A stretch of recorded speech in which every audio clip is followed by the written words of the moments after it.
Assalamualaikum warahmatullahi wabarakatuh. My name is Raisin Bhatt and I am teacher at Boys Higher Secondary School, Hairil.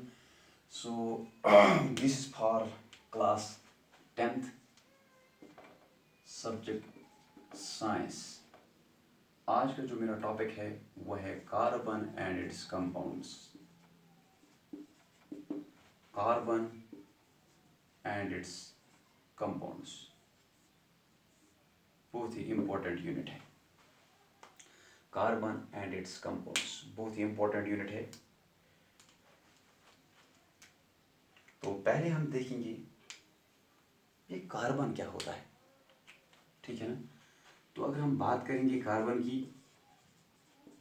Carbon carbon एक element है. Carbon एक element है. ठीक है ना. अब जो ये एलिमेंट्स होते हैं ये मेटल भी हो सकता है, नॉन मेटल भी हो सकता है, सेमी मेटल भी हो सकता है. तो उनमें से जो ये कार्बन है ये एक नॉन मेटल है. So carbon is an element. Among the elements it is a non metal. इसका जो सिंबल है कार्बन का सिंबल है दैट इज सी. इसका जो एटॉमिक नंबर है, एटॉमिक नंबर कार्बन का वो है 6. ठीक है ना. अगर हम बात करेंगे ये वर्ड जो कार्बन है, it has been derived from a Latin word. इसको डिराइव किया गया है लैटिन वर्ड से and that is carbo. It has been derived from a Latin word that is carbo. Carbo से हमने इस कार्बन वर्ड को डिराइव किया है एंड कार्बो मीन्स कोल. जो ये कार्बन है it is the important constituent of coal. Carbon जो है it is the important constituent of coal. ठीक है ना. अगर कार्बन की बात करेंगे in terms of it is occurrence, ठीक है ना, तो अर्थ क्रस्ट में इसकी तादाद जो होती है बहुत कम होती है. सो कार्बन की अगर बात करेंगे इसकी तादाद अर्थ क्रस्ट में कितनी होती है इन टर्म्स ऑफ परसेंटेज, बहुत कम होती है, 0.02%. ये कार्बन होता है present in the earth crust in the form of minerals, in the form of minerals such as carbonates. ऐसे ही in the form coal present हो सकता है, in the form of petroleum present हो सकता है. ठीक है ना. अगर बात करेंगे एटमॉस्फेयर में, एटमॉस्फेयर में इसकी परसेंटेज भी कम ही है, इट इज़ 0.03%. ठीक है ना. So this was regarding the occurrence. अगर बात करेंगे जो भी चीज़ जानदार चीज़ है, जो भी जानदार चीज़ है उसमें हम देखेंगे कार्बन इज प्रेजेंट. जो भी जानदार चीज़ है उसमें हम देखेंगे कि कार्बन प्रेजेंट होता है. ठीक है ना. So it is present in, carbon is present in all the living things.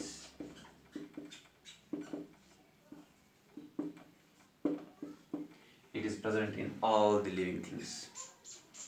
जो भी जानदार होंगे उनमें कार्बन प्रेजेंट होता है. ठीक है ना.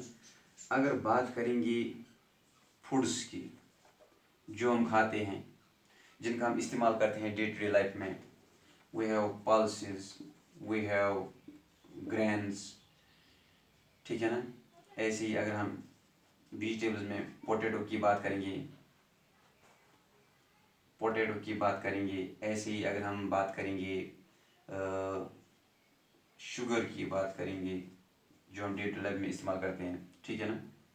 ऐसे ही अगर वियरिंग के एतबार से जो हम इस्तेमाल करते हैं, नायलॉन इस्तेमाल करते हैं. ठीक है ना.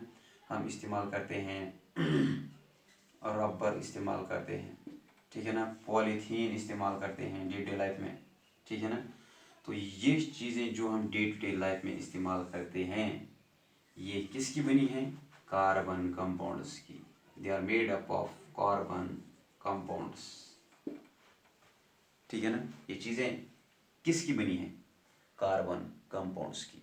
इसका मतलब है जो ये कार्बन है it plays an important role in our day to day life. हमारी ज़िंदगी में इसका जो रोल है बहुत ही इम्पॉर्टेंट है, ठीक है ना। अगर मेरे पास एक सब्सटेंस है तो मुझे मालूम करना है कि इस सब्सटेंस में, मान लीजिए मेरे पास सब्सटेंस ए है, तो मुझे मालूम करना है इसमें कार्बन प्रेजेंट है कि नहीं है। तो हम क्या करेंगे काम, इसको बर्न करेंगे इन प्रेजेंस ऑफ एयर। तो ये सब्सटेंस अगर बर्न होगा इन प्रेजेंस ऑफ एयर, तो अगर ये देगा कार्बन डाइऑक्साइड गैस, उसको जब हम इंट्रोड्यूस करेंगे लाइम वाटर में, तो लाइम वाटर जो है ये मिल्की कन्वर्ट हो जाता है, इट टर्न्स मिल्की। अगर ये कार्बन डाइऑक्साइड जो ही हमने इसको इंट्रोड्यूस किया लाइम वाटर में, तो ये मिल्की बना। अगर ये मिल्की बना lime water due to carbon dioxide, and this carbon dioxide has got produced due to the combustion of this substance A, it means उस टाइम इसका मतलब ये है कि ए सब्सटेंस में कार्बन प्रेजेंट है। It means this substance A, it contains carbon. So this is a test for carbon की एक सब्सटेंस का हम टेस्ट लेते हैं कि इसमें कार्बन प्रेजेंट है कि नहीं है। तो इसको हम बर्न करेंगे इन प्रेजेंस ऑफ एयर। तो वहाँ पे अगर गैस निकला कार्बन डाइऑक्साइड, इसको हम इंट्रोड्यूस करेंगे लाइम वाटर में। अगर लाइम वाटर मिल्की हुआ तो that means this substance A, it contains carbon, ठीक है ना।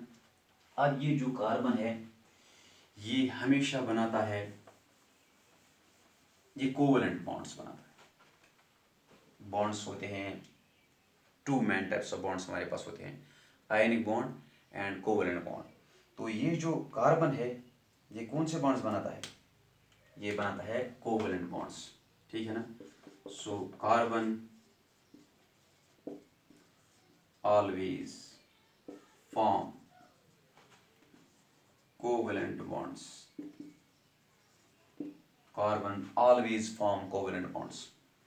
जो ये कार्बन है ये क्यों सिर्फ कोवलेंट बॉन्ड्स बनाता है, क्यों?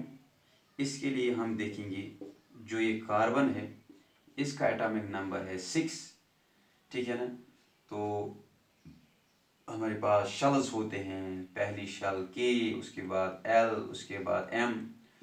तो के शेल में ज़्यादा से ज़्यादा 2 इलेक्ट्रॉन जा सकते हैं, तो हम लिखेंगे 2।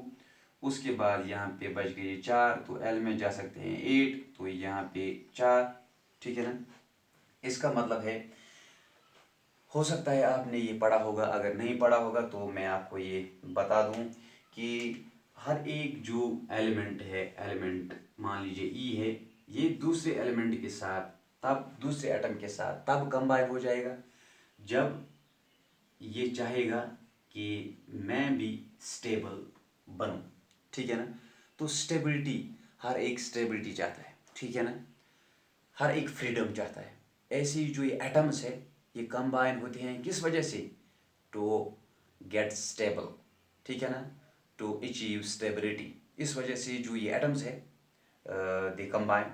So what is the cause of combination? We can say it's a chemical combination. So what is the cause of chemical combination? It is to achieve atoms combine with one another. ये combine होते हैं एक दूसरे के साथ to form molecules. अब क्यों combine होते हैं? To achieve stability, to achieve nearest noble gas configuration. ये चाहते हैं कि हमें बन जाएगी nearest noble gas electronic configuration, ठीक है ना। तो ऐसे ही कार्बन भी चाहता है कि मैं स्टेबल होना चाहता हूँ, ठीक है ना। अब आपको क्या करना है, ये बोल रहा है कि मुझे जो कन्फिग्रेशन होनी चाहिए वो होनी चाहिए थी नियरेस्ट नोबल गैस, ठीक है ना। तो इसका जो अगर हम देखेंगे इस साइड में इसका जो नियरेस्ट नोबल गैस है वो नियान है। तो ये चाहता है कि नियान में जैसे 2 और 8 कन्फिग्रेशन होती है, तो ये चाहता है कि मेरी कन्फिग्रेशन की बने 2 8। तो उसके लिए इसको क्या करना है कि उसके लिए इसको 4 इलेक्ट्रॉन्स की ज़रूरत है, ठीक है ना। या ये चाहता है कि मेरी कन्फिग्रेशन हीलियम जैसी बने, ठीक है ना, तो 2 ही इलेक्ट्रॉन्स उसमें होते हैं। तो ये उस टाइम इसकी कन्फिग्रेशन बनेगी हीलियम जैसी जब ये 4 इलेक्ट्रॉन्स लूज करेगा, ठीक है ना। तो कार्बन के पास हम रखेंगे 3 पॉसिबिलिटीज, ठीक है ना। ये 4 इलेक्ट्रॉन्स लॉस कर सकता है, ये 4 इलेक्ट्रॉन्स गेन कर सकता है। अब ये 4 इलेक्ट्रॉन्स शेयर भी कर सकता है, 4 इलेक्ट्रॉन्स ये शेयर भी कर सकता है, ठीक है ना। अब क्या ये 4 इलेक्ट्रॉन्स लॉस करता है? अगर ये 4 इलेक्ट्रॉन्स लॉस करेगा, इसका एटॉमिक नंबर है 6, इसका जो साइज होता है बहुत ही छोटा होता है, ठीक है ना, बहुत ही कम साइज होता है इसका। इसलिए इन 4 इलेक्ट्रॉन्स पे जो न्यूक्लियर फोर्स होगा बहुत ज़्यादा होगा। इसलिए इलेक्ट्रॉन के लिए, इस कार्बन के लिए ये पॉसिबल नहीं है कि इन 4 इलेक्ट्रॉन्स को वो लॉस करे, ठीक है ना। तो इसका मतलब है कि कार्बन 4 इलेक्ट्रॉन्स लॉस नहीं करता है, ठीक है ना। अब जो क्या ये 4 इलेक्ट्रॉन्स गेन कर सकता है? अब इसके पास साइज के एतबार से ये भी एक प्रॉब्लम है कि ये 4 इलेक्ट्रॉन्स गेन भी नहीं कर सकता है, ठीक है ना। अब ये क्या करेगा? ना ये 4 इलेक्ट्रॉन्स को लॉस करेगा, ना ये 4 इलेक्ट्रॉन्स को गेन करेगा, ये 4 इलेक्ट्रॉन्स को शेयर करेगा, ठीक है ना। इसका मतलब है कि एक ही ऑप्शन है इसके लिए कि ये 4 इलेक्ट्रॉन्स को शेयर कर सकता है। शेयर करने से जो बॉन्ड बनता है वो होता है कोवेलेंट बॉन्ड, वो होता है कोवेलेंट बॉन्ड। इसका मतलब जो ये कार्बन है, it always form covalent bonds, ये बनाता है सिर्फ कोवेलेंट बॉन्ड्स, ठीक है ना।